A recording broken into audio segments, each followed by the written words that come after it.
ఏంటి సౌమ్య, నా బుక్లో డ్రాయింగ్ తీసుకుంటున్నావేంటి? అంటే అక్కడ ఉందక్క, అందుకే తీసుకొని వేసుకుంటున్నాను. అయితే ఉంటే గీసేసుకుంటా, నా బుక్ అది, నా పర్మిషన్ తీసుకోవాల్సిందే నువ్వు. రేష్మి, ఏంటి ఏమంటున్నావు చెల్లిని నువ్వు? మమ్మీ అది నా డ్రాయింగ్ బుక్ తీసుకుందమ్మా. చూడమ్మా, చెల్లి చిన్నపిల్ల కదా, నీ పర్మిషన్ లేకుండా నీ డ్రాయింగ్ బుక్ తీసుకోవడం తప్పే. కానీ నువ్వు చెల్లి కంటే పెద్దనివి కదా, అందుకు దాన్ని నువ్వు ఫర్గ్యూ చేయాలి, సరేనా? Okay mummy.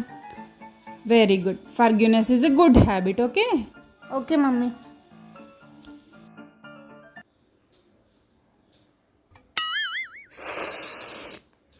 ఏమైంది mummy?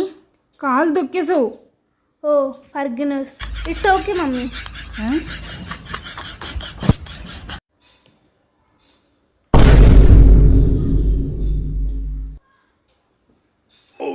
What happen mummy? Water వెళ్ళిపోయినాయి నీ వాళ్ళు ఇక్కడ. Oh forgiveness, it's okay mummy. పాపా దా అమ్మ దా. ఫర్గ్యూనెస్ అంటే ఎవరైనా మిస్టేక్ చేస్తే నువ్వు ఫర్గ్యూ చేస్తే ఫర్గ్యూనెస్ అవుతుంది. నువ్వే మిస్టేక్ చేసేసి నువ్వే ఫర్గ్యూ చేయడం ఫర్గ్యూనెస్ కాదు. ఓకే అమ్మా. ఓకేనా? ఓకే అమ్మా. ఏం అర్థమైందో ఏంటో.